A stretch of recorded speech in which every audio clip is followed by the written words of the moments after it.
हाँ, वो सुबह सवेरे निकली है, कह के निकली कि मैं शाहान से नहीं मिलूंगी। आपकी तरफ क्या सूरत हाल है? शाहान भी घर से चला गया था, मेरा तो वहाँ जाना बेकार ही गया बस। लेकिन मैं भी इतनी आसानी से हार मानने वालों में से थोड़ा ही हूँ। चौकीदार के हाथ में नोट थमा दिए कुछ। अब शाहान के घर में कौन कौन आएगा, चौकीदार सब बताएगा मुझे। कितने बजे निकला होगा? टाइम तो याद नहीं, लेकिन सुबह का ही वक्त था। हाँ, कहीं इनका प्रोग्राम तो नहीं था मिलने का? अब इस तरह की बात करके मुझे क्यों परेशान कर रही हो तुम? जानती भी हो कि मैं पहले ही परेशान हूँ।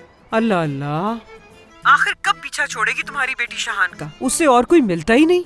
उफ। आहा, ये कैसी बातें कर रही हैं आप मलिया साहिबा? हम लोगों का एक ही मकसद है, तो मिलजुल कर काम करेंगे ना, प्लीज। मेरी बातों को दिल पे मत लिया करो, परेशानी में कह दिया। चलें ठीक है, कोई खबर हो तो बताइएगा। ठीक है। शैला, एक बॉक्स था ना जिसमें मेरा सामान रखा हुआ, तो मिल नहीं रहा। कौन सा बॉक्स रजा? मुझे कुछ नहीं मालूम इस बारे में। यार, वो जिसमें तस्वीरें रखी हुई थी, वो बॉक्स कहाँ है, पता है तुम्हें? अरे रजा, मुझे क्या पता कौन सी तस्वीरों का बॉक्स है और तुम करोगे क्या उसका? शैला, अपनी बेटी की पुरानी तस्वीरें देखूंगा और क्या करूंगा मैं, या वो भी नहीं देख सकता? अच्छा, स्टोर में जाके देखो, शायद वहाँ होगा। हाँ हाँ, हद है।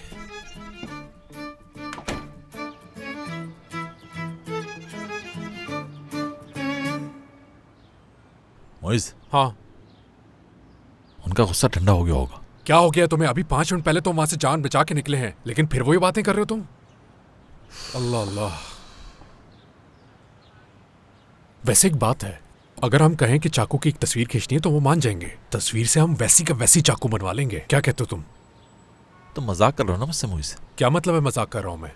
जो कुछ भी उन्होंने अभी अंदर तुम्हारे साथ किया है उससे तो बेहतर आइडिया दे रहा हूं मैं। आखिर क्या बुराई है इसमें? समझ नहीं आ रहा कि आखिर चाहते क्या हो तुम। बात यह है कि उस्ताद और मेरे बाबा बहुत गहरे दोस्त थे।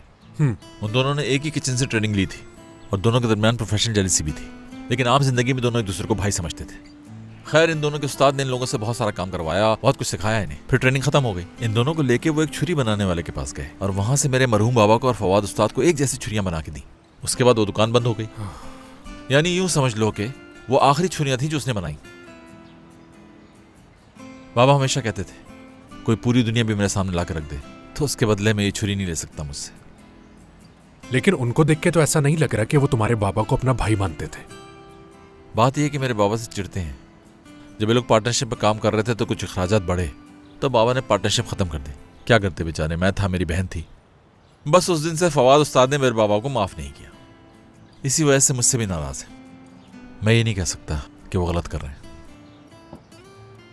शान, मैं तुम्हारा बिल्कुल भी मूड ऑफ नहीं करना चाहता।